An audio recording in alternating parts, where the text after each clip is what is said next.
Hey guys, Kingsley realized that this ran way long for a single episode, so we're actually going to cut this in half and come at you guys with a two-parter.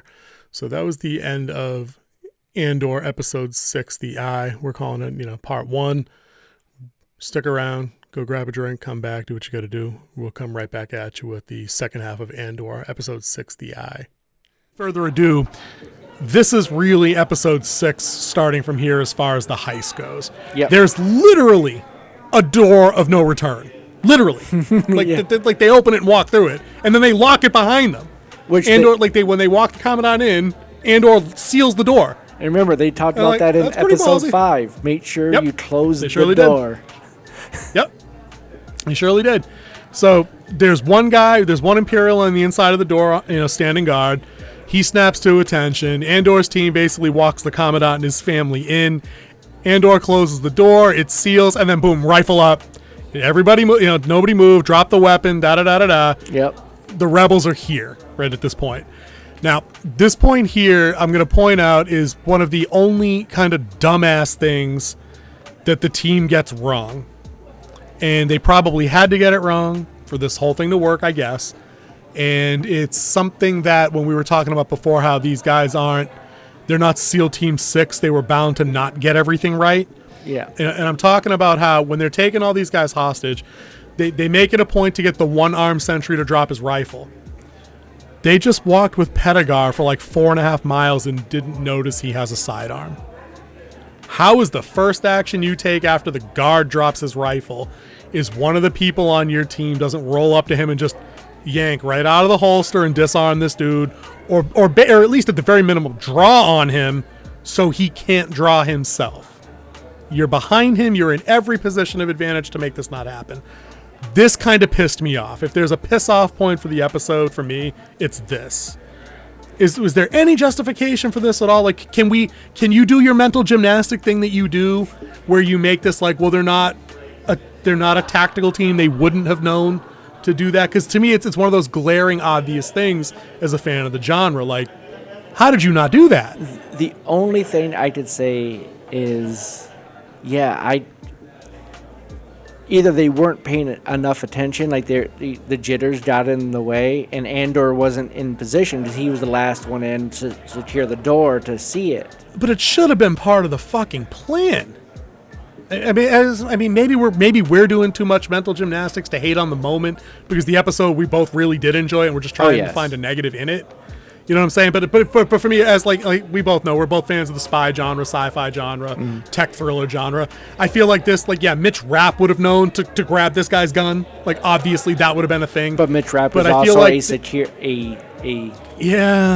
professional. I know. Dude, true. So maybe I'll let that slide. But I think the payoff for me emotionally in the scene here is what we were talking about earlier with Pedagar and the personality being set up as him grimacing at some of J-Hold's douchebaggery. Yep. He draws the gun when the rebels basically draw guns on J-Hold's kid. Yeah. They get the kid at a doming gunpoint, and they're like, no, fuck it, everybody drop their guns. He draws his own pistol and he basically says, let the boy go. Yeah, it was just for the boy. A one-dimensional he didn't care about the rest of them. Right. It was just the kid. Dude, that's what I'm saying. So again, I think that they're adding a level, an element of depth to the Empire that on one level I like, because it shows that they're not that they're good people, but it shows that they're not all one-dimensional cutouts. Yep. But at the same time, I do appreciate just having one-dimensional cutouts. That way, when we blow up a Death Star, I'm thinking about them and not like the janitors that were freelance working there, like they mentioned in Clerks. They use droids. You know what I mean? Oh, dude, that's a perfect fix for that. How the fuck did I never think of that, dude? Well, that resolves the Death Star issue for me. There we go. So fuck you, independent contractors. You were never there. Nice, dude. Good call. But for Pedagar here, I liked it here. It was a logical extension of that brief little mention earlier where he's like, oh God, I'm really going to eat dinner with this fat fuck that's basically calling them all a bunch of like racial slurs and that they smell bad and shit like that. So I'm all about that. So right after that, though, is where the shit literally hits the fan. Andor makes a remark about how we get what we want, nobody dies. J-Hold runs his mouth a little bit. Pedagar has, the gun up. J-Hold's family's at gunpoint. And then sure as shit, after Pedagar has his hero moment of let the boy go, Cinta and Vel come down the access shaft unannounced and just straight up blast him. Yep. And maybe he should have seen it coming because it looked like he was. Yeah, he was right. They come down the shaft like here. He's aiming here.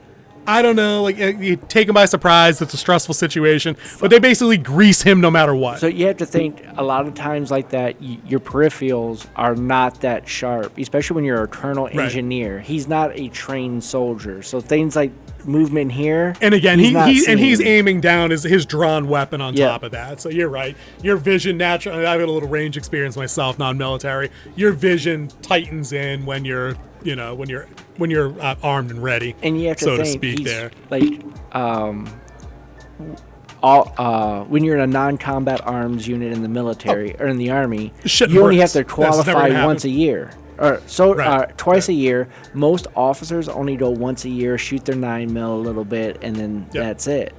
Now, after we went into the war, when we became a war front army after 9/11. Yep.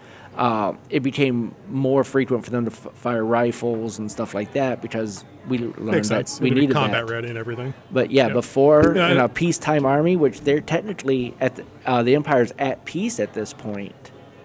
Oh yeah, there's no rebellion. I mean, there is no rebellion. They won. They won the Clone Wars. They won the Clone Wars, and now they're the extreme powers. These guys a lot of them are real lax. Yep. Through that, and what you were saying about officers and readiness just kind of reminds me also about like the statistic about police shootings and things like that, where it's like most cops go through like a 20-year career never having fired their weapon outside of the range. Mm-hmm. Overwhelming percentage. It's like 99.7 or something like that. So the same thing applies on that civil side, but not to sidebar on that either. This is where I want to give another round of credit out to the actress playing J-Hold's wife. She is selling every bit the moment of like terrified hostage bystander. She's shielding her kid. She's completely bleary-eyed, like the PTSD is setting in now. Like it's not going to take 6 months for all the symptoms to come up. She is fried. It's done for her. Like life is never going to be the same for this woman ever. It was shot in a sci-fi version of people robbing a bank. Everyone on the floor. Yep. Mm-hmm. Yep. Dude, absolutely. So they basically, when Vel and Cinta show up, they grease Pedigar. Vel takes command of the whole unit because it's her unit, and she basically reiterates to J-Hold, you're coming with us. You're taking us to the vault. You're going to give us the access and this and that. He, of course, plays, dutiful douche nozzle. Yeah. He's like, I can't open that. The codes need to come in from the airbase. And she's like, how about fuck you, no. We know how it works. We need your hand to run the manual decryptor or whatever she calls it. We could just take that if you want. Which is, dude, it's such an overdone trope since Demolition Man with the retinal scan and the warden that Snipes had to poke to get out. Yeah. I'm like, every good bad guy should know that. And I appreciate that in this moment, Vel's the good guys being on the rebels. But like, yeah, that's always been the concern with like having that as the only access point to installations or ATM machines or banks, to be like, why wouldn't I just machete your hand off? Yep. You don't need a pulse. It's not biometric. It's just literally they just have a handprint scanner for like the fingerprints. So. Yeah. Now, if you ever want to build a safe for the future, make sure it has where it's warm so it counts off. Like I can't just cut off the dude's hand and bring it. And then there's that. Hopefully somebody sorts that shit out before we actually hit Demolition Man status. Yeah. So we flash up to Gorn up on the ridge. This is where he sends the absolute last sentry down, where he says, "Enjoy the eye."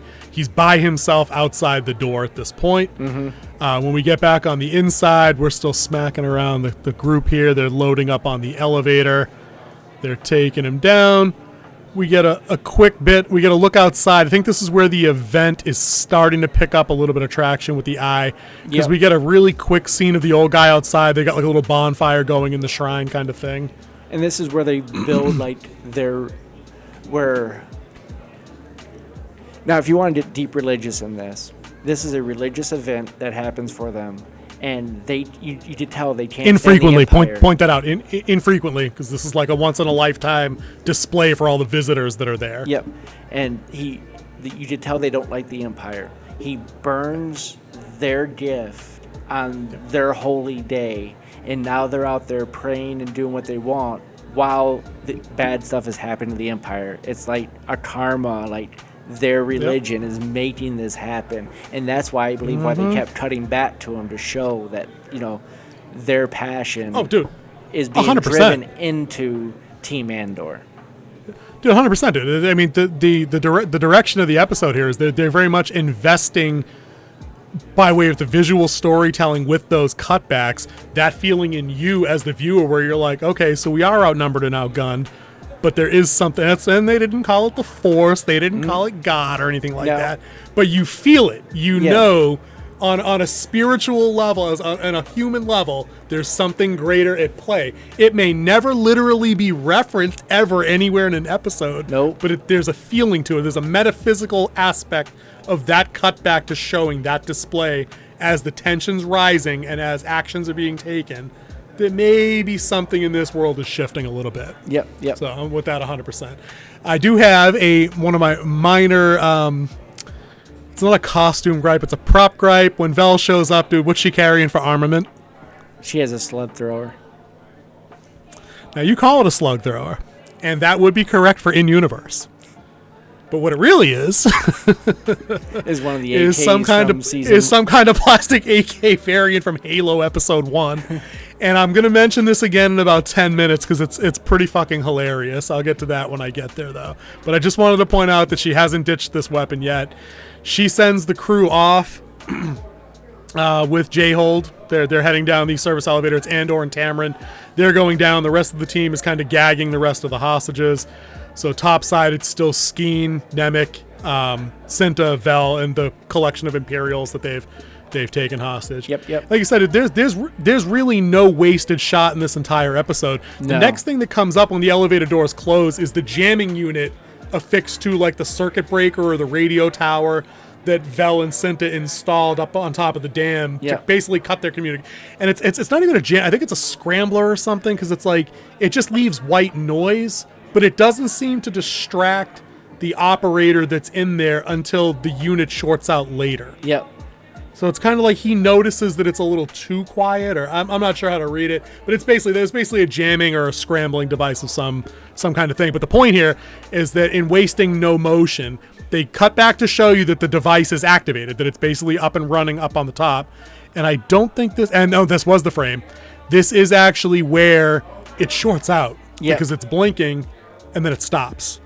It doesn't look like it goes dead because the lights are still lit.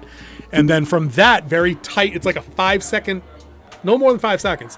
They jump right to the radio operator who's starting to flick some switches, playing with some dials. He's looking like, oh, dude, what's going on over here?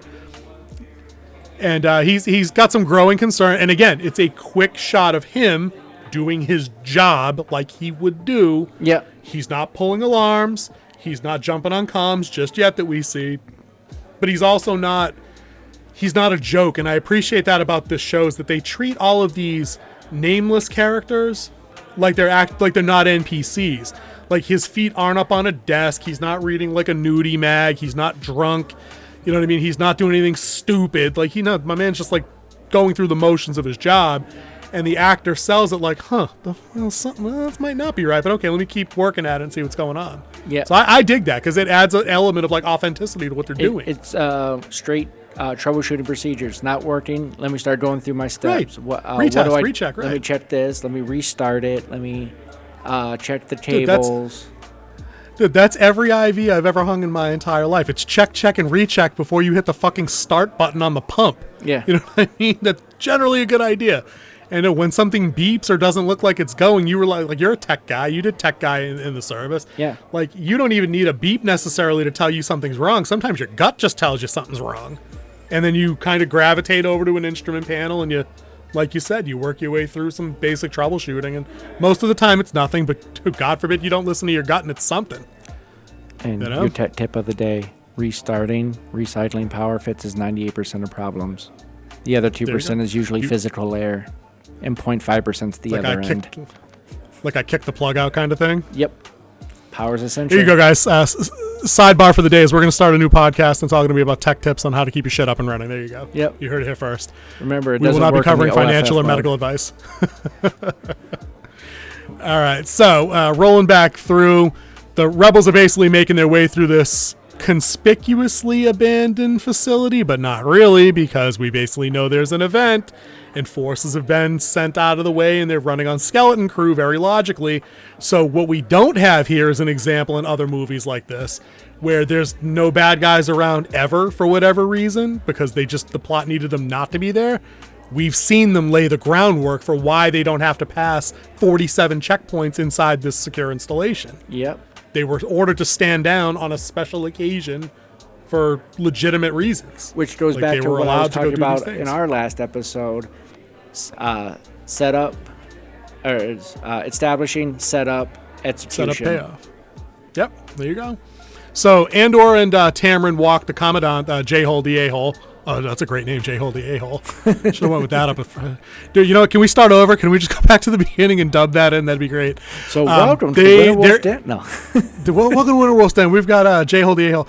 They're basically making their way through. I think they're ending up through. It's like they go through one room where it's like it's going to be the banquet hall, but they end up in like a more secure. I think it's I think basically they end up in like the observation deck adjacent to the not the mess hall, the banquet hall, because when they enter, there's a couple of officers, and one of them says, looking over his shoulder, "Sorry, sir, we're having a problem with the comms." And then he basically realizes that Andor's got a rifle pointed at him, and the guy with Andor has the Commandant at rifle point to the back.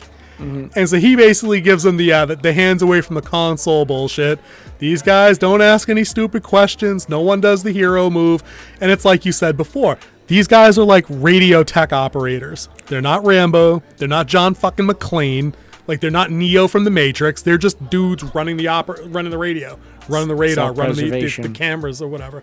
Right. So they're just like, they get right the F out of the way.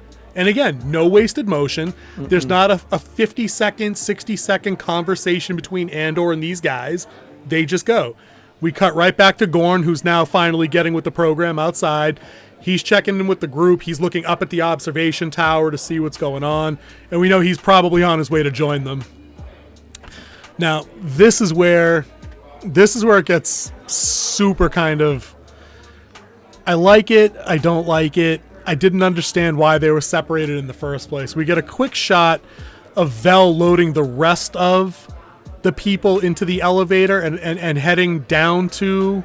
Were they heading down to where the payroll was also? No, she was heading to the bridge area, kind of the control center area. Oh, that's right. She was bringing them up to the banquet hall. That's right. Yep.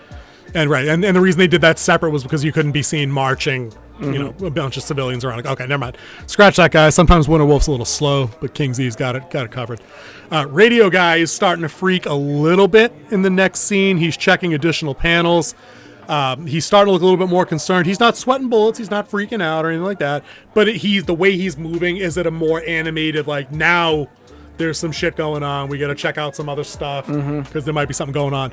And to continue what you mentioned before, the cut scene, the intercuts with that is more of the pilgrims singing in their language outside as the event is we haven't seen it yet, I don't think, like the full display of it, but the tension is building. And like I was saying earlier with like the tension watching the episode, like now I'm riveted.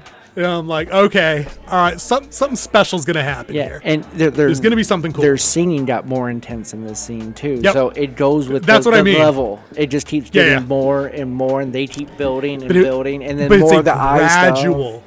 It was gradual. It's not like an obvious, like, smash you in the face with it. It goes was a nice, with the subtle of the increase. Episode. Yes. Yep. Okay, so what do we got here? They're still singing there. I don't want to skip too far ahead and miss it. Yeah, at one point the old man raises the staff at the end of that scene too, where it's like he senses some shit on a spiritual level, without a doubt. Next scene is Andor's team has assumed complete control over the observation tower. The hostages are all kind of hogtied and sitting down at the table. Vel lets the Commandant know that we have the comms, you don't. We're basically going to get our way or everybody here dies, including your family. So Vel has very much moved out of the not sure what I'm doing phase and has engaged in like the guerrilla warfare, insurrectionist leader kind of phase of her career, if you will. Yep. And you can definitely tell from her hesitating to give the go order till now, you can see her confidence build as she gets more and more used to making the command decision. Definitely. Now, one of the things I liked out of Vel, just to further springboard off of what you were just saying about like her progression as a leader, she has like a going away conversation with J-Hold, the A-Hold in this scene, where she's basically saying, you play us, you die. You fuck with us, you die. You stall us in any way, you die. And J-Hold, the A-Hole, says something like, well, why should I help? You're just going to kill us anyway. And she goes, because that's what you do, right? And she's basically putting it out there like, I might have taken your family hostage, and I might kill them down the line if you fuck up the objective, but I'm not you. We're not the same. Yeah. Like, I'm willing to take the money and bounce. So she's, for a show about spies operating in an ambiguous gray area, she's walking the line, and I like that, because I did like her sticking the moral knife to him in that moment. Like, oh yeah, you would think we'd do that, wouldn't you? You miserable piece of shit. Yeah. You know? And he kind of looks like, he looks all the bitch for it too, which I liked. That was definitely, it was worth it. She sells that. Jump too far ahead. Vel's talking with Cinta. I think she's calming her nerves now. She's concerned for her because at this point we know that Cinta has another objective within the objective. Like, she's the one that's going to be staying behind. Yep. To kind of control the observation point that all the hostages are in. Yep. Because I think at this point she's already changed out of the scuba gear uniform she was in. I think she has an Imperial uniform on, or she'll have that on female, soon. So basically, officer uniform, right? So, dude, tell me. So we've been told all series long that this is the bravest chick here. Mm-hmm. Like, she hasn't done much besides shoot Pedagar, but like, I'm buying it because like, you're the one that's going to get caught. Yeah, she's the one who's going to be left behind. How is she getting out of this? Yeah, she's managing the hostages, so if he does mess with her when they get to the vault, or they're going to be separated, she's the one who's going to be there, she's the insurance. Yeah, but what I don't get about the rebel plan at this point is like, if she's the one behind to pull off the executions, if it works and they get the money and they go, we see, I guess I don't want to give it all away yet because we're going to talk through it. But like, what's her exit strategy if they get what they want and she's just supposed to walk away? You've got 15 living witnesses that know the only dark-skinned female on the planet and an Imperial officer in the base is the one that was holding us all at gunpoint. You know what I mean? I guess we'll talk about that at the end, because there's a scene worth talking about with her. So let me not give too much away, but that stuck out in the back of my brain. Okay, so Vel gets on the elevator with the team. They're heading down to the vault. Yep, it's payday We time. see here it's time to get paid. So the radio operator comes running out of his position down the dam, where he comes across another soldier running in his directions, and he says, hey, you having troubles with your comms? It just went down. He says the Alkenzi line is still open, but everything else is fried. So I guess maybe the device they used, like, singularly, like, EMP'd, for lack of a better expression, some of their comms, but not all of their instrumentation. It didn't shut the power off or anything like an EMP as we know it. Yeah, because that would have alerted everybody if they saw something. Red alert, planetary lockdown, star destroyers coming in, everything else.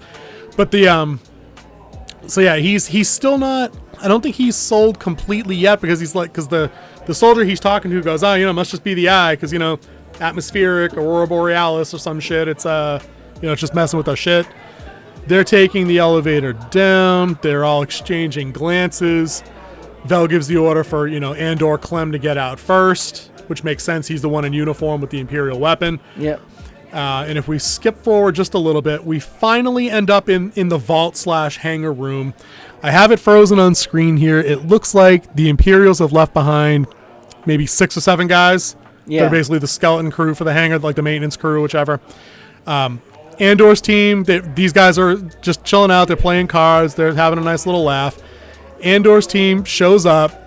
Tamrin rolls in and starts barking about, inspection. Everybody muster up. Gets these dickheads to line up in shoulder to shoulder at full attention, because they have the commandant with them. And then the shit hits the fan. All right, so what happens here? How does the heist go down? Because I think at this point it's basically, we're just going to talk about some of the shit that happens in the scene, because it's nonstop from here. Like, it's only the vault scene for the next 10 minutes. Yeah, I think. One thing we did miss that we didn't talk about was when they were talking. Oh shit! We realized that he was a stormtrooper at one point. Oh yes. We get Tamrin's backstory. That's right, dude. Yeah, we find out he was a former stormtrooper, and so him coming out and barking orders is part of his personality. That's what he was drilled to be. So he gets them lined up, and then they come out. They start pulling guns, did them all. Like, you guys are going to start loading this up. They did the J-hole over there. He puts his hand on. You see the chains come falling down over the payroll, and it just massive amounts of containers. How much payroll, credits. dude? Yeah, it was just... You're talking about pallets and pallets of Imperial credits. How tall do you think one of those triangular chain rigging system? Like, dude, you're about 6 feet, dude. Do you think it was 10 feet tall, give or take? And it's just like it was rolling pylons of like chips on like a casino stack, kind of, and where it's got like like a roll of chips kind of thing. Yep. And this is where things start getting real fast. It's like start loading up, loading the things, and then they put their commandant to work doing physical labor. These guys doing physical labor. Not one of the actual people pulling the heist off touched a thing. It had everyone else doing their work for them. You cut back to the pilgrims. They're doing their chant thing. You go up to the control center, and this is when we start finding out that people are starting to catch on. Something is going down. Because you hear radio comms coming from the airbase saying, hey, we see something happen with the vault. What's going on? We need to hear something. And this is where Kara...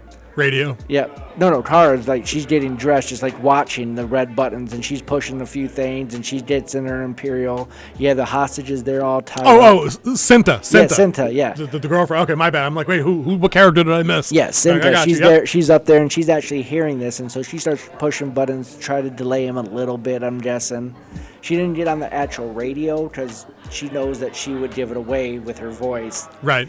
Not like Han Solo did when they were breaking Leia out. We got a weapons malfunction, trying to lock it down here. Large leak, very dangerous. Yeah, how are you doing? Who is this? What's your operating number? Dude, that was the best one. I'm good. I'm fine.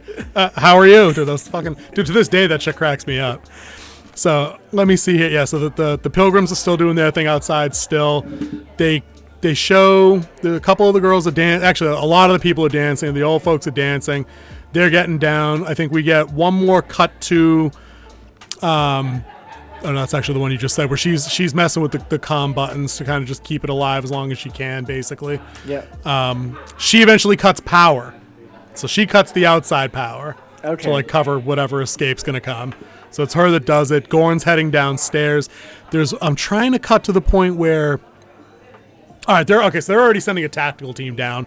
Radio must have finally hit his breaking point upstairs, where he's like now calling base security to respond to the vault. Yep. Because the unit's heading down the stairs, and one of them's like, "Oh, be careful! It's a long way down," kind of thing. They're basically at this point, Andor's team is bullying folks out of the way. They're loading up everything they can load up until like the last possible second. And they basically have shout outs too, like where they're asking for time. Like, how much time do we have left? Like they want as much money as they can carry, as they can go, and they push it right up to the line. Yeah, because they have like, that right up to distinct window when they can get clear. Right. This is a timed event at this point. I'm running it through here. I don't want to skip over this. I don't want to miss the beginning of the eye event. So the pilgrims outside cap their little bonfire. They shut their torchlight out there. They kind of assemble and they start to look up at the sky a little bit. Dude, all of the captions are reading like dramatic music is what the caption reads. And dude, I've never seen anything like the eye in my life in sci-fi, and I've watched a lot of sci-fi. Maybe I've seen something like it before, dude. This blew me away. This was some... I'm not going to say I got teary-eyed or nothing like that, but they put this scene together. Like, the pilgrims are, like, reaching to the sky. The music is playing. Millions and millions of, like, shooting stars, like oranges, greens, pinks. They all just kind of rush across the sky. And literally every extra in this frame, in all of these shots, looks completely awestruck. Yeah. All of them. Because I paused it and went back and checked. Like, there's nobody that's looking the wrong way. There's nobody that looks like they're annoyed to be there. They all look like they just saw the face of God. They sold it. All of them. Yeah, and the visual effects is great. This is one reason why the credits at the end run for like 15 minutes. Every one of them deserves credit for their art and their mastery of doing visual effects. on dude, a film. 100%. They hats off to them. They did an amazing job with the eye. The eye was completely beautiful. It's astonishing to me, and I hate to kill the mood with talking about something we like with something that I don't like that you wouldn't like if you watched it. If you can put a team of people on a project, right, and you can make like a sequence of which is basically just like shooting stars, right, be that moving, how could you jackasses not animate She-Hulk the right way in 9 attempts in 9 episodes? Different studio. You know what I'm saying? You know what I mean? Exactly. But the point remains, when motivated and given the proper time and resources to do something, they gave me a 5-second clip of shooting stars that would have been right at home in a Disney movie. Right at home in Aladdin or something. And it killed. Absolutely killed. Dude, this is gorgeous. This is good shit. And then you get the converse that I mentioned, but I'm already all done talking about that bullshit. Watch my She-Hulk episode 9 video, guys. It's out and on YouTube on Winter Wolf's Den. So, our buddy Fat J-Hold A-Hole, he's not doing so good with the sudden onset of the physical labor. Yep. All right. We're a little bit ahead of that point, but his hair's down. He's sweating bullets. Gorn comes down. Yes. Right? And this was the part we were talking about earlier. Maybe you want to tell us a little bit about the conversation J-Hole the A-Hole has with Lieutenant Gorn, because I loved it. So you see like the shocked look on his face when he hears the voice. And then he like notices that, wait a minute, this guy ain't on my side. He says, you. He's like, you will hang for this. And he was like, that's the best thing I could get for working for 7 years under you. Yeah. Dude, it was savage. But my favorite part is Gorn comes down the scaffolding. J-Hole the A-Hole is baffled that it's him, that it's an inside job, because the Empire never thinks you'll do it. You know what I mean? So it holds true to the whole premise of the show. But basically, Gorn can't be bothered with this dickhead when he comes downstairs. He comes downstairs and he's talking about, close it down, let's go, last call. Like, he's commanding his actual real troops at this point, Andor's team. You know what I mean? He's not talking to the Imperials. Like, he's basically letting, and it might have been the Imperials that actually locked it all down, but he's basically telling Vel and the others, we're done here. We've done what we're going to do. Let's get the fuck out of Dodge. It's time to go. It's time to go. Yeah. We're well past. Dude, and he actually in the frame, he just gave him the double clap, like, let's go. It's time to move it along. We get the line on the hanging. It looks like J-Hole the A-Hole is starting to have some life regrets. He's made some bad decisions, but this is where it gets ugly for the Rebel team. This is where they've built into this for 6 episodes because they referenced it 3 different times at least. This base, this dam, this power station, whatever it is, has air cover readily available close by. Yep, 7 minutes. One of the things I love most about Star Wars, right? Dude, I love the sound effects. I'll always love. You get lightsabers and light speed and blasters and all that shit. Speeder bikes. There's something I like, dude, the speeder bike, and talking about that, TIE fighters, dude. I love the twin ion engine roar. The only thing I think I almost like almost as much, and this is a weird thing to like, there's the Imperial klaxon alarm that's like the like that. We can download the soundbite and put it over me horribly dubbing into it with my voice. But like, I love that shit. Dude, I love how they store TIE fighters. They're always hanging on brackets like bats or some shit. Yep. There's always something cool to it. Like even, dude, I hate the sequel trilogy. You know that. But, in Force Awakens, when Poe and Finn are hijacking a TIE fighter, it's on like a power chain anchor on like this rotating thing. That way it can be like 3 TIE fighters stacked on. Like, it's always cool what they do. And they're flimsy as paper mache. But they're so fucking cool, dude. They just are. They really are, dude. They're the fastest fighter in the Star Wars universe is the TIE fighter. Fastest, most maneuverable. Dude, you fucking love it. But at the sacrifice of shields and durability. Oh, yeah, dude. And long-range comms, because we learned that in episode 4 also. Yeah. Now, one of the other things, and like this is how you know it's a good show, dude, because I could talk about just these guys getting in, the pilots like readying up in the TIE fighters for like 10 minutes, and sorry guys, I'm going to do it for a couple. So we had a little bit of technical difficulty, guys. King Z is back. We were in the middle of talking about how you know something is good. And you know something is good when you can talk about what would probably be a mundane detail for 10, 15, 20 minutes. And I'm going to apologize because I'm actually going to talk about something that came up in this scene for another couple of minutes. we were talking about right before the tech difficulty, King Z, how I love TIE fighters, the sound design, all that stuff, how they're great. Yeah. But how I know this is all good is that I would rather, like, I love the design so much that when the pilots are readying up and they're twisting knobs and flicking switches and everything looks analog and it's not like Star Trek Discovery and like everything's a fucking hologram or a touchscreen, I'm like, it's just not as cool. It's not as cool as sitting down and adjusting the targeting computer and the power levels to the engine and your blasters and shit. Yeah. The inside of it's like this red coffin where it's like it's just you. You know what I mean? There's nothing comfortable in it. Like, it just looks like a badass machine.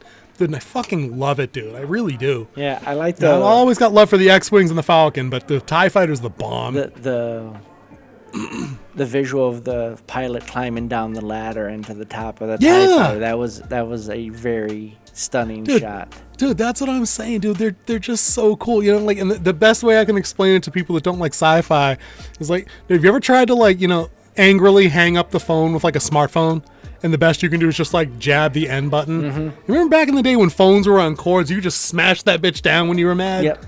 Like, there's nothing satisfying about hitting end. Yeah. It's not as cool, and you can't throw it because it's $1,500. Yeah. What are you gonna do? If I threw my corded phone in 1997, $8 I can go get another one. But the TIE Fighters are like that phone. They're awesome. They're cheap, but they're awesome because they just look cool. So whatever. I appreciate that. And that was the sidebar for the episode, guys. Sidebar for TIE Fighters. Much love. Let's get teas in the chat for our TIE Fighters. Teas and comments for TIE Fighters, please, because we love them here. We love them here at Winter Wolf's Den. So the TIE Fighter pilots are gearing up. Air cover's on the way. Back down in the hangar, one of these dipshits topples a cart that's loaded with all the credit chips. And it's Gorn that's basically like, fuck it, leave it, we gotta go. And we get more music coming up. And basically, the SWAT team is entering the hangar. They look super confused because there's a bunch of Imperials with guns looking around all the money being open. And what's going on down here? Read us through this. I need to give my voice a rest here. Yeah. Too excited. So they come in and they're like, what's going on down here? And then that's when Lieutenant Gorn jumps in. He's like, you guys are not cleared for this exercise. He's like, y'all need to go back upstairs, go back where you were, and let us handle what's going on down here. And they looked at the Commandant. Dude, he's such a badass. And they're like, Commandant, what's going on? He's like, don't talk to him. Move on. I gave you your orders. Keep moving. And that's when we have our second casualty of the heist. Yeah. The heart attack. So lead us through that because you're on point. Yep. So you could take this next part. The Commandant falls over with the heart attack. I believe it was the Commandant who spilled the cart full of money as well. Yeah, it was. Yeah, because he was already looking like a sweaty wreck for sure. Clutched the arm, clenched the chest, falls over, and then the other guy is like, fire. And then that's when all great plans die at first contact. Yeah. The first shot is fired, your best laid plan goes right out the window. That's right. So Gorn tries his absolute best to sell this whole thing as like it's a classified mission. But basically, once the Commandant goes down, like it's all bets are off. I think Skeen shoots first because he picks off somebody up on the walkway. But everything after this, dude, it's like it'd be impossible to break down like frame by frame. We'd be here all day doing that, but it's like an OK Corral shootout. You got Imperials that are up on like the scaffolding because they didn't even get down to ground level yet, which and then you got Andor's team on the bottom, like by the transport with like the carts in the way for cover, which is a great firing position because the cover is minimal from having the high ground. Right. I mean, Obi-Wan, it's basically like they're firing the high ground. And he still somehow had to fight Vader again in the Kenobi show, which, the less we talk about that, the better. Yeah. But this is great. Like everything you said, this is great. The Imperials have them dead to rights. Vel gets caught out in the open. And again, this is smart.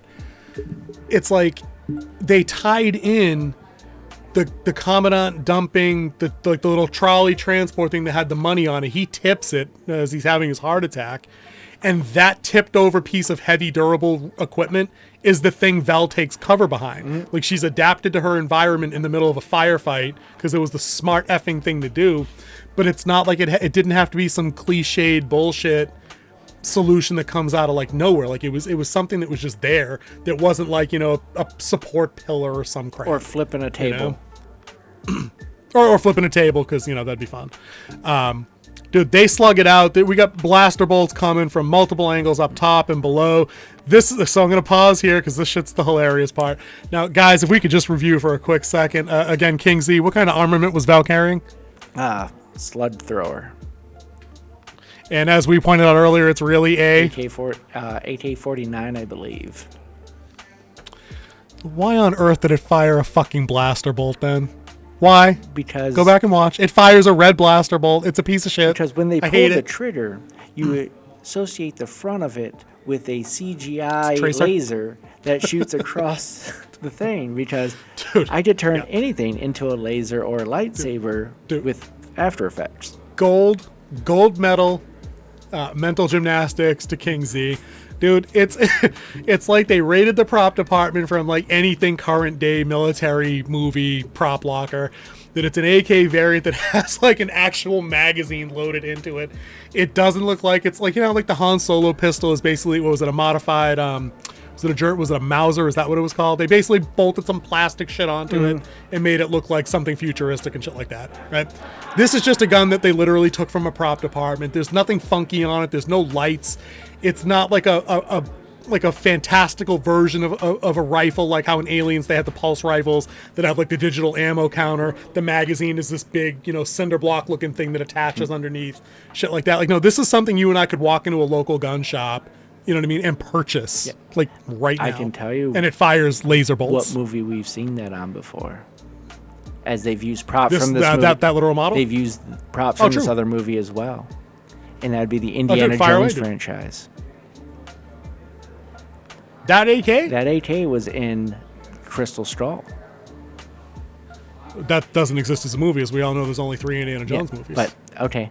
I think you broke character and fourth wall there. But there is no Kingdom of the Crystal Skull. But if you look at the antique store, when they go into the back, when he's listening to the radio, you see the stones from Temple of Doom. Oh, are you kidding? Nope, they're up on the shelf. When they go in the back with Mon Mothma in the previous episode, or in this one where we end up on rail? Episode 5 when they go in the back. And he's by the radio and has the stuff. Look over. Get out of here! The top left-hand corner from him. What was that? The Heart of Kali? Is that what it was? I forgot the name of the stones, but they have 2 of the 3 stones. Dude, that's cool. Dude, I love shit like that, dude. Good eye, dude. I don't know if you found that on your own or if you found that, on the interwebs or something. But dude, good pickup, because I didn't notice that at all. Dude, nicely done. So that's where they robbed the prop department from. Yeah, which is some crazy shit, because again, it makes it even worse. It's the only one. Mm-hmm. Like you didn't have one more Star Wars Imperial rifle blaster that you could have used. Like you didn't have any. Come on, guy. I got like 5 of them over here. I mean, just call me, guys. I let you borrow one. Now, one of the things I liked about the shootout, or leading into the shootout, is Skeen picks up like the heavy repeating blaster. Yeah. And I was like, okay, I see, that's pretty slick, adapting to weapons on hand. So I kind of like how the team, the team is kind of like they just adapt well. They're not perfect soldier, spec ops operatives, anything like that. Even Nemec, like he's doing his best to hang on here. He's engaging from behind cover, but he's doing it smartly. He's kind of like, he's not blind firing, but he's hanging the blaster out over the side. His target profile is really low. Yep. You know what I mean? So he's doing smart shit. They're basically trying to pick off who they can pick off. Andor runs into the ship to get it ready, pre-flight, because that's basically his gig. Like, he's the pilot. Yep. So they got to spool things up. They got to power things up. The whole time, the music builds as it's running through. Everything's frantic. There's no wasted motion. Again, every time they cut to somebody in a different peril position, the actors are selling it. They all look concerned. It's like they're actually being shot at. Yep. Like they're selling the moment where it's like they know that there's not like laser blast coming in, obviously, but they're all making a very convincing argument that they're in danger. And even though we know they're not, there's some suspension of disbelief. And I dig it, because I feel like, oh, dude, all right, I got to duck out of the way of some shit. Like there's, you know what I mean? Like it's fun. It's like Star Wars is fun again in this scene. We're moving through here. Andor gets into it in a little hand-to-hand in the cockpit of the freighter. Yep. With one of the guys that had been loading. He kind of gave him the old rifle butt earlier. Yeah, I think that they had a little bit of history too, because I remember this guy before. I forget where like when they were passing or something. It was this one of the guards that you saw earlier as well. Oh, see, I thought this was one of the grunts that was inside the hangar. Are you sure? Because I thought what this was kind of self-contained. It was one of the guys who was in. It was him when he was shooting the dirty looks to him. Yes. Yep. And he was when this particular guy was when he was loading with the things, like Andor gave him the old rifle check kind of thing to move him along kind of thing. So they're thrown down in the cockpit. All the rest of the rebels that are on the outside, they're kind of engaged in different points around the hangar. We cut back real quick to the TIE fighters. They're like basically in launch sequence at this point. We see the TIE fighters drop off the rack like a swarm of bats or whatever. And I love TIE fighters, dude. They fucking get me fired up every time I see them. Andor basically draws his sidearm. He's trying to get a quick shot off on the dude, but it's not working. The guy's got him in a pretty good, like almost like a rear naked choke kind of hold, and Andor's kind of boned, but Andor does cool shit that makes sense. He doesn't ninja flip the guy out of the way and like take him apart. He basically like leans into him, kind of pushes off the keyboard, right? Yeah. To throw the guy off his feet.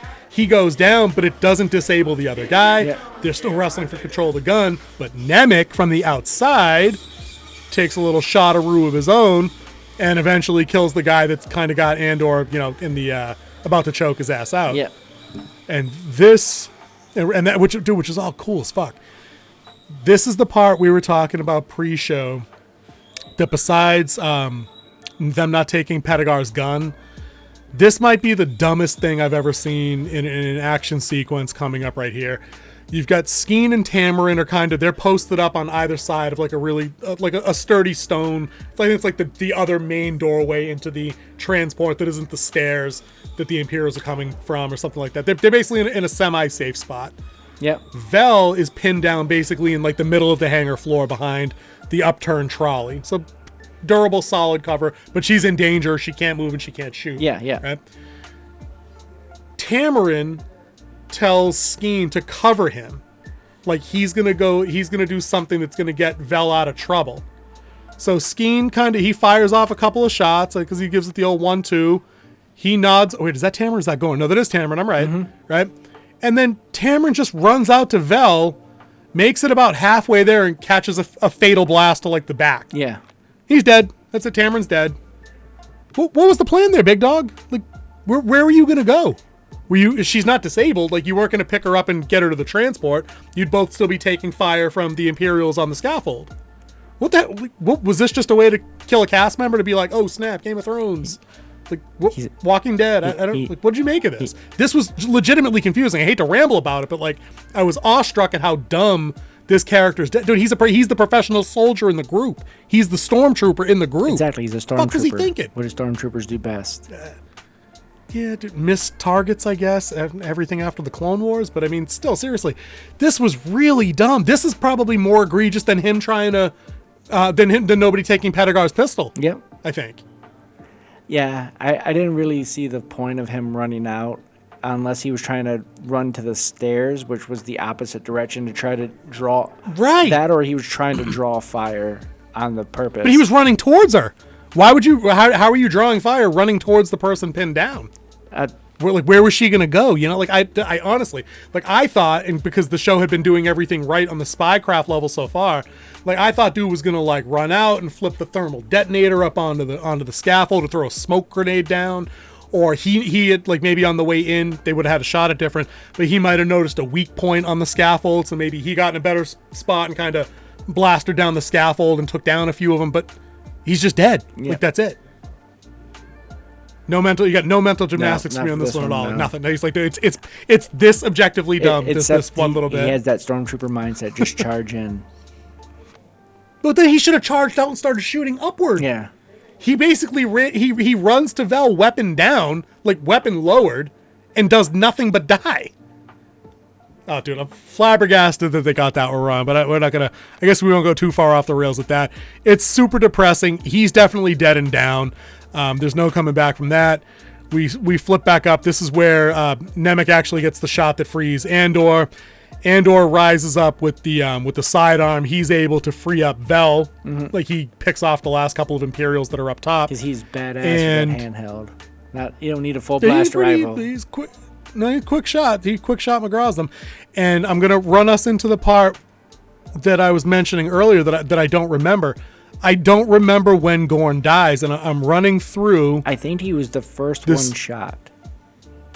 Was he the first one shot? I think he really was. I think Gorn died at I'm going to roll it. I'm rolling it back. What's in it? J-Hole the A-Hole is having his heart attack. The corporal up top that's not taking orders at this point from Gorn is... No, the first shot up is the guy on the deck. Is the guy up top. Oh, okay, never mind. There it is. He takes a blaster bolt from the second guy up top on the scaffold right before Vel gets pinned down. Yep. So you're doing it, and again, it's over like that. Like there's no, you remember. And again, we're just gonna cite episode 4 all night because like A New Hope episode 4 because it's so good. I was hoping from Gorn because he was the one with the emotional connection to like the Aldani, that at the very least, right? Even and none of the Aldani are in the facility, but I was hoping we would have had that moment where Obi-Wan's fighting Vader in the Death Star. And he sees Luke and everybody running to the Falcon, and he just stops fighting and holds the saber up. Yeah. And it's basically like, I'm going to do this so you can know what you have to do. That this is the last thing that's going to make you understand the situation you're in. Yep. It could have just been a glance to Andor, to Vel, to anybody. But this dude just legitimately gets smoked by like random soldier up on the scaffold, and then he's dead. Yep. So Gorn's dead, Tamrin's dead. There's no... I'm not like gut punched like like when Ned Stark died in Game of Thrones or anything like that. Like, there's no, and I think that's sad, dude, because I had enough investment in all of them. Tamrin because he was the consummate soldier and he behaved as such, and he was quick thinking and he made good decisions, things like that.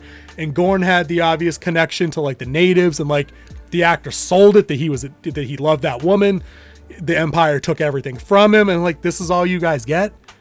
Like, come on, Star Wars. You got to do better by, like, black characters. Like, they deserve more than the endings you've now given them literally every time I've seen any of them in universe. Like, these were the best they've had to give us since, like, Lando. Yeah. Like, they're both better than Finn. I mean, not that Finn didn't do anything wrong. The actor didn't do anything wrong. They gave him nothing to do. Yeah, they just didn't write him well. Both of these guys. Right. Like, I don't know, guys. It's Lucasfilms that made him the janitor in the comic relief. It wasn't King Z and Winter Wolf. No. Like, no, Finn should have obviously been Stormtrooper to Jedi. That was the thing. That should have been the thing. And that's what they were hinting at all in episode The Force Awakens. Dude, they were hinting at it as late as like the fucking Rise of Skywalker when like they're stuck in the quicksand. And he's like, Rey, there's something I gotta tell you. It probably wasn't that I love you. It's probably some bullshit about hey, because that whole movie they're like, I got a feeling, I got a hunch. They both say it throughout the whole film, and it's like, no, but okay, whatever, Let me just get us back up to speed here. So after Tamrin goes down, Andor greases the last couple of guys on top. They board the transport. They kind of button everything up, which is good because, like I said, the TIE fighters are now basically going to be in hot pursuit. We do get a poignant moment. I think they cut back and see Gorn on the ground. I think Nemec, we see it through Nemec's point of view, and I think it's Andor that says basically like he's gone, leave him, like we have to go. So that's as much as he gets, I guess. Andor's in the driver's seat of the transport. This is actually pretty brutal, I thought.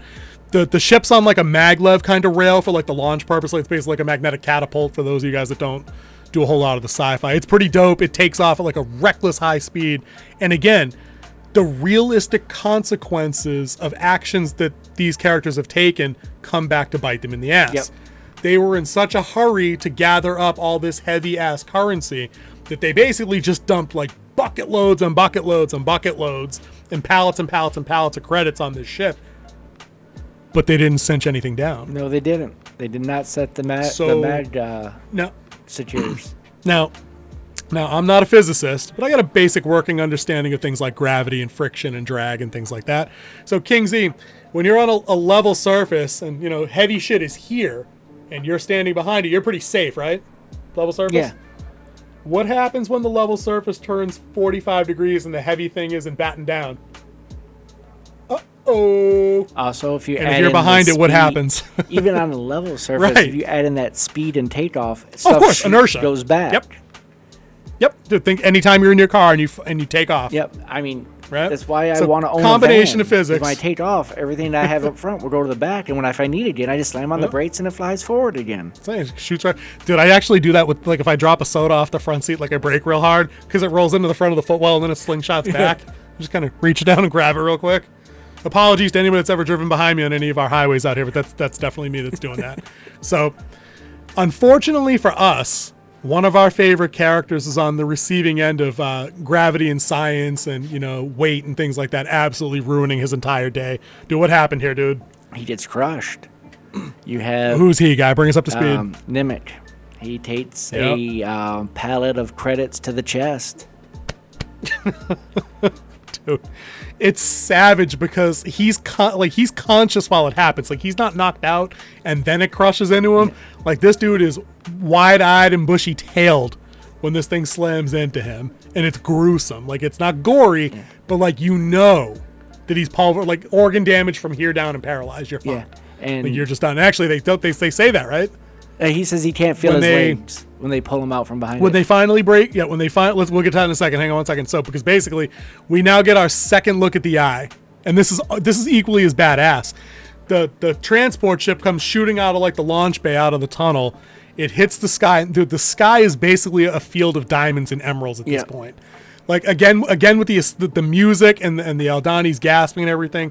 This is as close to Star Wars has gotten me misty since Skywalker came back at the end of Mando, I guess. Yeah. And it was years before that, you know what I mean? Dude, when the ship takes to the sky, it basically looks like a cooler version of Lightspeed, and I wouldn't have thought that was possible. Yeah. This was dope as fuck, dude. What did you like before we even get into the Nemec injury? Any reads, any artistic takeaways from the ship taking off? No, they did it spectacularly. They had the wide shot of them coming out. Yeah, I just saw that. Oh, yeah. Dude, it's so good. So Andor's doing his best to kind of get them situated on the takeoff, and he knows the TIE fighters are going to be here soon because he's keeping the running clock. Again, the characters here do normal things. Vel kind of throws himself on the ground to kind of grab the pallet that's pinning Nemec. Skeen's trying to pull him out and out of the way. And maybe they should have done that the other way because you think maybe Skeen's a little bit stronger. But whatever. It's a panic situation. Everybody's just trying to help. Vel's in position to pull the pallet like on the incline because they're still taking off. Mm-hmm. So she's basically like deadlifting it to try and to get it off him. Nemec's still conscious at this point because it just said Nemec groans. Yeah. He's starting to flip in and out a little bit. They pull him out. This is the part where he starts saying my legs, and he's boned at this point. Yeah. He's in some shit. And we cut on Andor real quick. He's like in the heart of the eye at this point. He's surrounded by shooting stars or whatever the matter of the eye is. And again, realistic shit. He's yelling back to Skeen, who was supposed to be the guy in the know of these things. I need numbers. I need a flight path. I need coordinates. Yeah. Nemec. Nemec was supposed to be the guy. Because they were supposed to, because the eye was their cover, and there was a certain way through the eye that they had to fly so they could get out without getting damaged and get into open space. Right. They're basically using the eye as a smokescreen for TIE fighters was what they were trying to do. But this is a perfect illustration of if you look at how many people died in the first Iraq War, 80% of them were by accidents like this. It wasn't by enemy fire. It wasn't by bombs. I remember that. I remember that in the coverage back then when we were coming up. Yeah. Mm-hmm. We had 200 soldiers die from dehydration. Yeah, dude. It should never be a thing. Yeah. Modern army, modern gear, never be a thing. So having one of them get hurt by an incidental accident is very realistic. That's how it goes down. And in a way too, it's what I was saying earlier is I like when things organically make sense within the episode. Like that was going to happen because you didn't batten down the cargo that you stole. It wasn't that somebody slipped or some random thing broke, like a compartment didn't open and knock somebody out or throw them off. It's not like that because the ship wasn't fueled and ready to go. Yeah. It's because you guys did what you were doing and you didn't have time to, safety procedures, blah, blah, blah. So I like when organically logic just kind of guides the story on its way. Yes. But back to Nemec real quick so we can get a move on. We got about 10 minutes of episode left. Maybe about 8 minutes. Nemec's down. He's crushed. He's ruined. Val wants to hit him with basically like an EpiPen, kind of jumpstart the system, stabilize him. We don't really know what it is, but it's basically like a stim pack from any StarCraft, any sci-fi kind of thing to keep him awake, because he's the tech guy, he's the gadget guy. He's the one that needs to use the portable device to read off the coordinates for the nav computer for the freighter that Andor's screaming for. Yes. They catch a break and it works. But not before Andor gets to have a couple more freak out bits where he's like, I can't hang on. I'm kind of fucked. I'm up against the eye here. And then this is where the dramatic music picks up again, because the TIE squadron is now inbound and on them. Yep. Like the TIE fighters come rolling around the valley side, weaving in and out of the canyon in formation. It's badass. I love the engine scream. Everything about that works for me.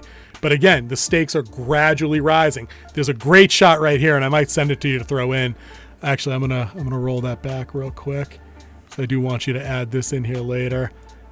When the TIE fighters are coming around, they end up cresting a little bit over the valley side. And there's just like this, I'll find it later.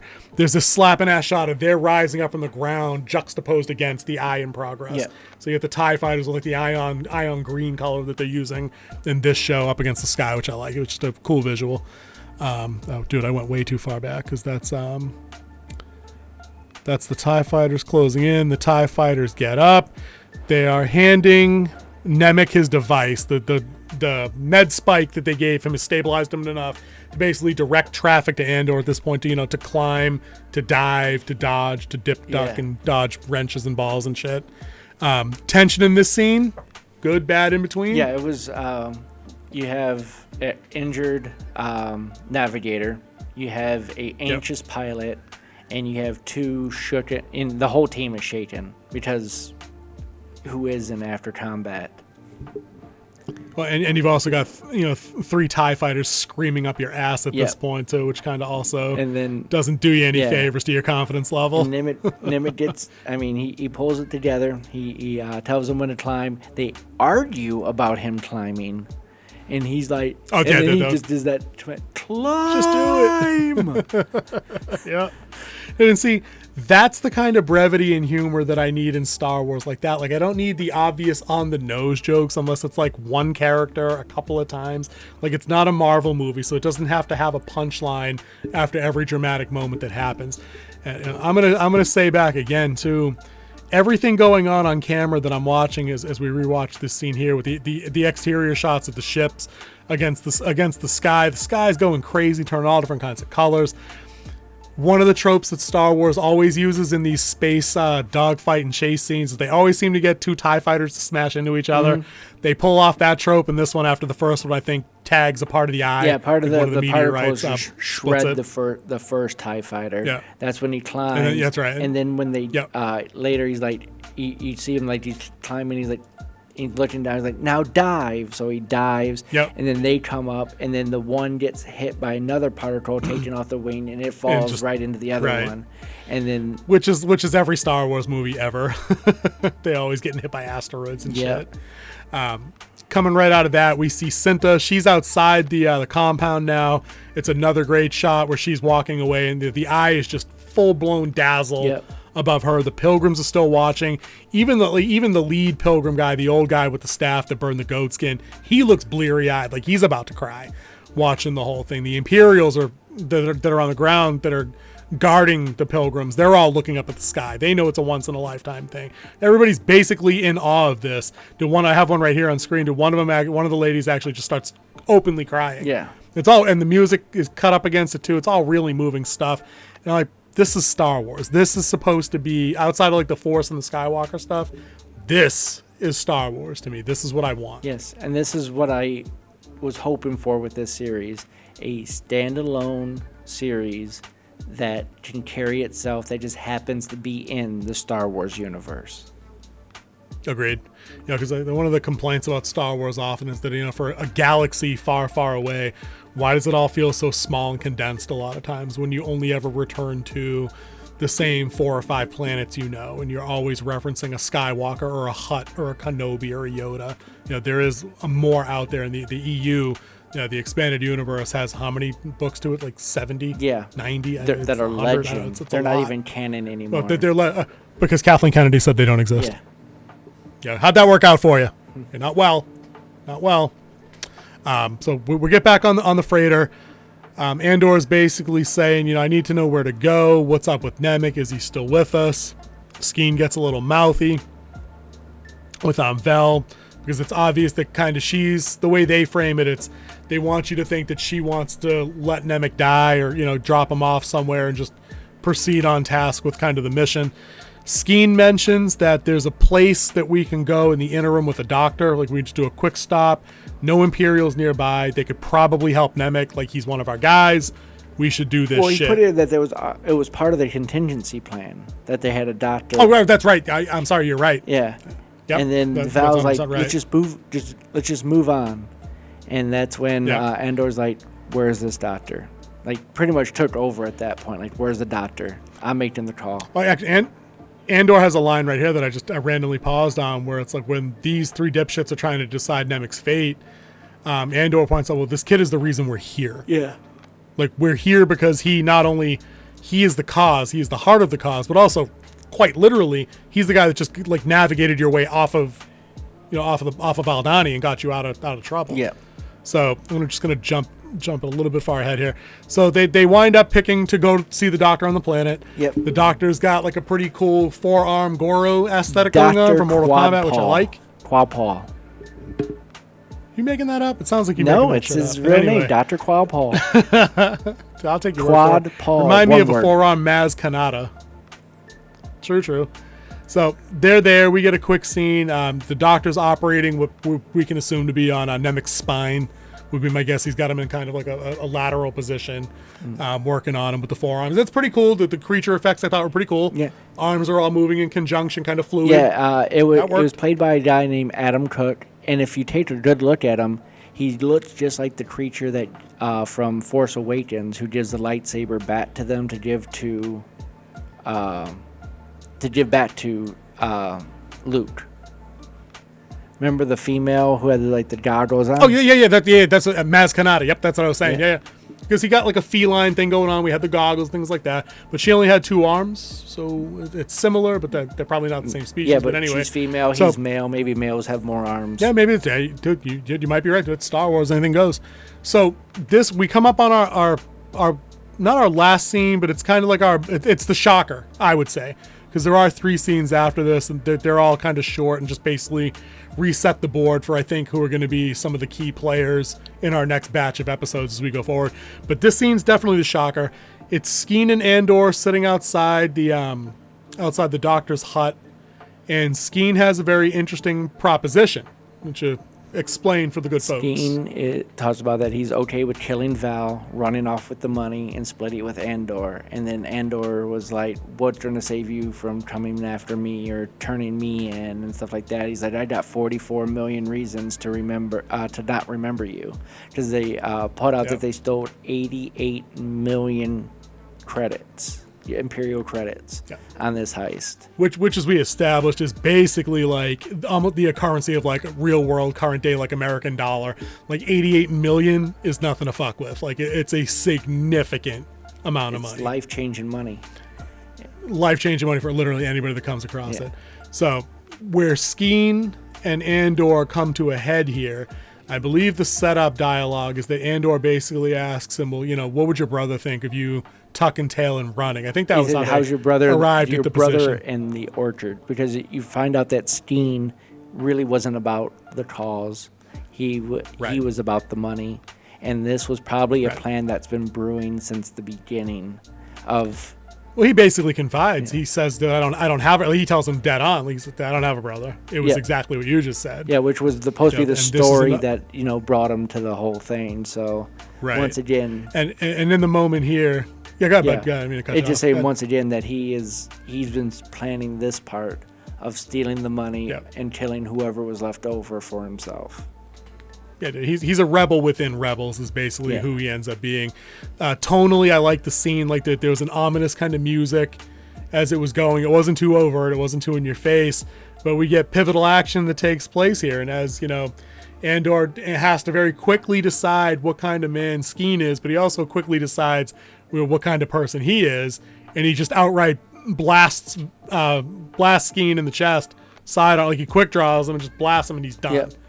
Like, it's not like that, that Skeen tried to draw on him first. This is very much a Han shot Greedo situation. They're not going to be able to change my mind on this one. Like, Andor identified a piece of shit, and he put him down that he was going to, try to get himself out of Dodge with half the money and maybe come looking for me or not. But, shit happens. But Andor kind of redeems himself a little bit for the action, because after he puts Skeen down, he doesn't just take the ship and go. He's the only one qualified to fucking fly. Yeah. Right? So he goes back inside the medical hut where Nemec's getting worked on. Actually, this was the part where Nemec actually passes away. That's what I was just going to say, dude. You nailed it. We get the somber music playing. As he's walking in, the doctor's putting the blanket over Nemec's face. Like, he's done. He didn't make it through the spinal procedure. Vel turns around. I think the first thing she asks for is, she says, "Where's Skeen?" Because Andor goes in there with like his gun up still, or holding the gun in his hand. He's not drawing on anybody, but he's still holding the gun. So the doctor's in the background with all four hands up like this, and then Andor basically he's got his own plan. He's willing to go his own way. He says, "I noticed there was a ship out here. I'll pay you $30,000. I'll pay you $30,000. That was my fee out of the $88 million. You take the rest and do whatever you want." Oh no, he's like, I'll pay you $33,000. It's more than that ship's worth. I'm going to take my fee out of what we took. Yep. You did do what you want with the rest. Right. Skeen was planning on killing you and taking it. She was. Yep. He explains it. She wasn't buying it. She think right, and he's like, and then that's when he gives the crystal bat to her and is like, "Give this back to our friend. Give this back to your friend." Yeah, and pretty much leave me alone. I'm out. Yep. So that's it for Andor's team in the episode. The wrap up scenes we get here, and again, to their credit, they didn't do any of this in the middle of the action while things were at their most tense. They waited till they saved it for the end and the resolution. Yep, dude, they nailed it. We get back to the ISB with Daedra, and she's being called into like a massive meeting by her senior level executive, the old white dude with like the bald, the major, the white kind of curly cues in the back, the major. I couldn't remember his rank. And this dude's, I like this dude. He's hilarious. He's basically like, listen, call your families, call your staff. No one's going home until we sort this shit out. You live here. I want all your systems contingency plans now. Yep, the exact line is, "I want every star sector and planetary emergency retaliation plan on board." I think he says by sundown or some shit. So it's absolutely popping off now. Like, it's like the next 3 episodes, I think, will follow the same format you were mentioning before with and again, what is it again? It's setup, establishing, setup, and then execution. Right. I think they're all going to be faster in the next 3. I think the overarching arc is now requiring a little bit more gas, a little bit more pressure on the pedal. So I think it'll be faster. But the second to last scene here is Mon Mothma in session. I like the Senate. I've always liked the pods that flow out and kind of as everybody's having their speaking part. But as she's talking about, human rights and, we're only asking for what, is our natural rights and this and that, advocating for the people, which is what I wanted. And not only that, they start filing out. They start filing out. So she knows. So she picks up the iPad or whatever they call them up there, and she's starting to get probably, the news readout of like what happened on Aldhani and things like that. And I don't remember if does she crack a little smile, or does she know that things are bad? I don't think she does, because I was waiting for that little knowing smile. But like, is anyone looking at her? Yeah. She looks up and looks around, and that's when they cut from her. Right. So, and then the last episode, we definitely get the smile here. We're back in Rail's shop. He's dealing with the customer. They kind of give you like a little freak out a little bit, because somebody asks him if he had heard. I think it was, "Did you hear what's going on Aldhani?" No, and you're almost. What was the setup? So they were asked about a certain type of gym, and they have it in blue, and he's like, I'm gonna have to go look. And the other guy said, do you have anything from Aldani? And he's like, why do you ask? Right. And he's like, didn't you hear what happened on Aldani? It was a rebel attack. He's like, I'm definitely gonna have to go check in the back. He's like, dude, I was just kind of joking, but he went back there and just broke his smile, and that's when he breaks character. Dude, it's a grin, dude. It's not even a half smile. Like, this dude's beaming. But what was great about that scene right before they even get there is, dude, to me, it was kind of ominous. Like, I thought for a minute, they're like, oh, shit. Like, ISBs, like, they're onto you. Like, they didn't get Mon Mothma yet, but maybe they had somebody who was tailing Rail who, you know, cracked the spy code or whatever. But, like, no, it was just an incidental. But it was enough to make me be like, oh, shit. Like, I think there's something popping off here. But I think that's it there. We kind of end on Rail. He's getting his laugh on. He's getting his grin on. Yep. Like, he knows that, like, the money's coming. We still don't know what his true motivations are. Is he really the spy master and you know, an advocate and champion for the rebel cause? Was this just a massive FU Joker scheme from Dark Knight where, like, they're going to bring him 88 million where he's basically assumed minimal risk on his own and then kill them all? And they don't make any statements of that in the episode, guys. That's just me, just like storytelling cynic and speculating and shit. But, like, you never know. Like, it's 88 million coming towards you. I mean, you could shoot them both and be like, okay, here we go. Yep. But guys, that was episode 6 for Andor. I think we ran a little long on this just because we liked it. So I know, right? We're going to have to cut some shit down. We can talk about that later. Let's wrap up real quick, dude. Let's just do final thoughts and a score and get to bed because it's getting late, dude. We went real long on this. We all know we loved episode 3. Episode 6 took level 3 to the next level. I loved how they built it. The establishing, setup, execution, done perfectly. Susanna White, this was her last episode directing. She did a great job coming in and filling in while the other director, like I said before, when they do these type of shows like this, the first director's going off and already starting post-production on the first 3 episodes. That's why they bring the other director in. Also gives them a little bit of a break because I mean, you've been working for pretty much 2 to almost 3 months straight. Gives them a little break. She came in. True. You see no change in the quality of acting, direction. She doesn't change anything, and she puts together probably the best episode so far in episode 6. So hats off to her. Tony did a great job in bringing in the people to help write and put this show together. This is by far my favorite episode. I'm giving it a full 4.8 out of 5. Almost perfect. Good. Yeah, dude, banging score right there. All right, dude. Well, you gave it a 4.8 out of 5. I think that, that's probably a pretty solid rating. I think really for me, the only things that I take away from the episode were just those 2 boneheaded, like, squad level mistakes that they made with not disarming the colonel. And then, Tamron just running out and getting absolutely obliterated during the shootout in the hangar. I thought all the emotional beats hit, everything with the eye, and the spiritual stuff that was going on with the pilgrims. Thought that was really tastefully done. I liked all the effects work that they did, creating the optical effects in the sky. That was really cool stuff. I got the fangasm for the TIE fighters. I like that. We get TIE fighters all the time, but they were intimidating again here. And I feel like that's been lacking in TIE fighters because usually they're just like space-bound aerial cannon fodder. Like they're usually getting demolished by whoever they're flying against. Like they get outdone. But here I was like, oh shit, they're in a transport. Like, what do you want them to do? Like they have no guns, they have no shields. Like they're not jumping to light speed. Like this, like they have to make the eye thing work. Or else this whole thing's a done deal. So, for me, I think I probably give it 4.8, maybe 4.9 if I was being super generous with that. Maybe 4.9 out of 4.9 well-executed plots start to finish out of 5. Because I really felt like it got on like that. Guys, this one's been going on for a long time. King Z and I have our work cut out of us to edit this down because this one long episode got way out of control for us, even allowing for the technical difficulties and things. Dude, we'll talk. Maybe this will be a 2-parter. It'll just have to be we're going to have to split it in half just to send it over to you in the file share anyway. But that's it for King Z. We're not even going to do outros tonight because we're that tired, dude. Look for Warrior King Productions somewhere. Look for Winter Wolf, Sten, anywhere you want to go. And, dude, we'll see you guys in the next one, dude. Thanks, King Z. I appreciate you sticking on late for this one. We'll see you later, bro. And that's it for episode 6, guys. We appreciate you guys stopping by and checking out the long form content. Smash the like button. Drop comments if you like an Andor. Let us know your favorite character if they're still around. If you're disappointed that some people didn't make it through. But otherwise, we will see you in the next one next week. Thanks for checking us out.